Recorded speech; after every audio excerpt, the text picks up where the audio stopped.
How to check Moneygram Blacklist. The most direct way to check if you're blacklisted is to contact Moneygram's customer service.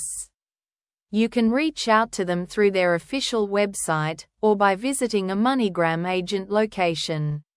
Explain your situation and ask if there are any restrictions or blocks on your account or ability to send, receive money. You can also go to a Moneygram agent location and try to process a transaction.